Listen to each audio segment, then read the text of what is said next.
Hi, today I'm going to give you some simple tips to keep your skin from aging faster than it should. I'm going to share with you 5 different elements that I think are important in skincare. So of course, number 1 is cleansing. I tend to do my major part of the cleansing in the evening. I do that before bed, and in the morning I just like to splash my face with cold water. So I'm lucky enough that my daughter-in-law is from South Korea. I'm fortunate enough that when she gets care packages, sometimes I get some nice skincare from South Korea that I've really enjoyed using. I have started to double cleanse. You've probably heard of that term.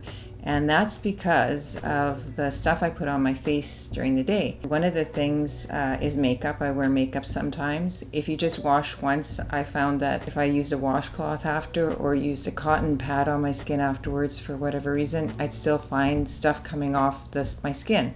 So I knew I wasn't doing a very good job. I wasn't getting all the things off my face. And also because I wear mineral sunscreen during the day, I find that really sticks to your skin. It adds a really good barrier for the sun, so it's also a little bit more difficult to wash off. There are things out there you can get in the drugstore, and of course higher end products that are called oil-based, or they're like balms. I have been given this cleansing oil from my daughter-in-law. You just put the oil on, massage it in, and you see how it starts to break down the makeup and the sunscreen from your skin, and then you rinse it off. And then I use a separate cleanser, and currently this is actually a product that I started using before my daughter-in-law came into the picture.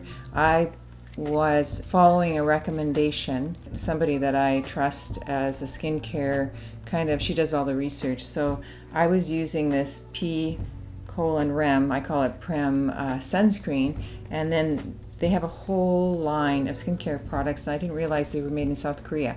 So anyways, now I have a cleanser that is from South Korea called Prem that I use after the oil has removed and broken down some of the mineral sunscreen and the makeup, and then I use another type of a cleanser afterwards just to wash everything away. So I think this, if anything that you do for yourself, this is one of those steps that you don't want to miss. But the second step I do is exfoliate my skin, and I use a chemical exfoliant. You may have heard of Retin-A, kind of the generic name for it is tretinoin. I use a prescription tretinoin, and I use the very mildest percentage. This is 0.05% of tretinoin, and my doctor prescribes it, and I just get it from the pharmacy. I started using this when I was in my 20s and 30s. I had really bad adult acne, and I was prescribed this to use, but I did it very uneducatedly, which would, if you do that with any kind of Retin-A product, can cause a lot of irritation and peeling. It was so horrible. My skin got inflamed because I didn't use it properly, and I was prescribed too high a strength. If you're going to use a tretinoin, which helps exfoliate the surface layer of your skin, and that's what you want, because you want the dead skin cells washed away. You don't want them to continually accumulate on your skin, because your complexion becomes dull, and all the skin cells kind of accumulate in the fine wrinkles and lines that we all have. Even if you're young, you still have lines on your skin. Why do we use this besides exfoliating the skin? Retin-A is the thing that helps build collagen under your skin. And collagen is the framework under your skin where everything else builds on. Once the collagen starts to collapse, you get the sagging. And that's starting to happen. This is it's like one of the gold standards, this and sunscreen for your skin. If you're interested in learning how to use it, I'm going to leave a link to Hot and Flashy, Angie Hot and Flashy, in the description box below, because if you want to learn about skincare, she's one to watch. And then there's also another company, Paula's Choice. I've used them since I was in probably my 30s, maybe 20s. They sell skincare, but they also have a really good resource for all kinds of skin conditions. So you can look things up on there, and it explains why and what you use for what condition. This is also a type of exfoliant. This is the 2% BHA. It's an salicylic acid. So this is from Paula's Choice. I've used this when I was young for acne, but now I use just a little bit several times a week at night on my nose area and the cheeks here where I have enlarged pores. It's a chemical exfoliant, so it's not abrasive on your skin, it's just a liquid, it's like water, but it helps unclog the pores so those skin cells flake off, which help minimize the look of enlarged pores. So I do use that at night also. Number 3 step is to use some kind of a serum or booster. There's so many things out there and you don't want to get confused.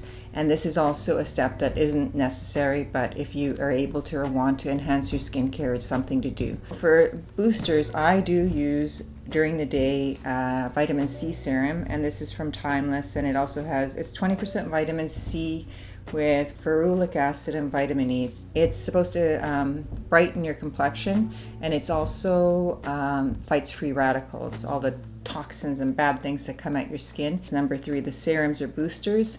I use the vitamin C, and most of the time I have some other boosters that I put on at night. This one goes on during the day. So number 1, 2, 3, 4 is moisturizer. The ones that I have currently are daytime moisturizers, and the ones that I currently have are from the drugstore. So this is the nighttime. This is called the PM CeraVe facial moisturizing lotion. The reason I buy the PM is because it has no sunscreen in it, because I add my sunscreen myself on after everything else. I use the nighttime lotion as my daily moisturizer after I've washed my face with cold water and maybe added my vitamin C serum, and then I'll put the moisturizer on. This is also one that was recommended by Angie Hot and Flashy.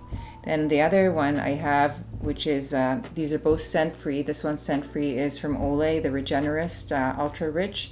Also recommended by Angie Hot and Flashy. It's a really, it's a thicker, it's a cream. So the last step, and it's 1, 2, 3, 4, 5. The 5th step in this whole regime is during the day, always wear a sunscreen.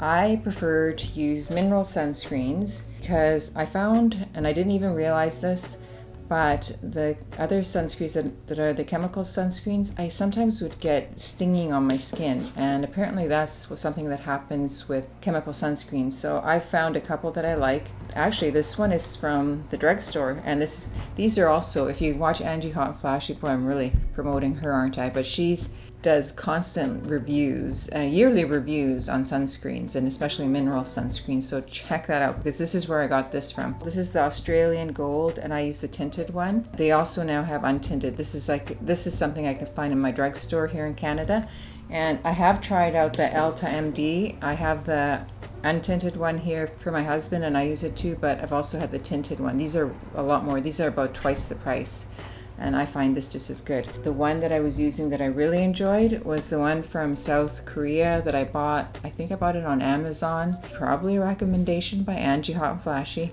She recommended it. I bought it on Amazon, and I loved it. It's just a really nice mineral sunscreen that doesn't have any white cast on your skin. You can wear makeup with it. It really soaked into your skin, so it didn't look like you were wearing a mineral sunscreen, and it wasn't even tinted.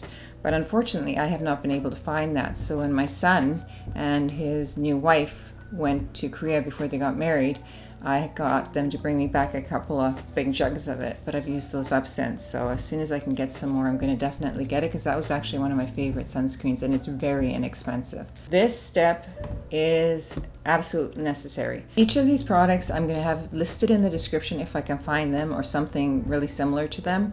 And like I said, I'm not reinventing the wheel. I will link Angie Hot and Flashy in the bottom in the description box. Also Paula's Choice, check them out. They have a lot of good information, great resources. So one thing I didn't mention is I also like to use essential oils in my skincare, especially in the winter time. So I like to use frankincense essential oil in my skincare in a carrier oil. Watch this video next, how to use essential oils in the home. You'll get a glimpse of how I use my essential oils in my skincare. Have a great week. See you in the next video. Bye.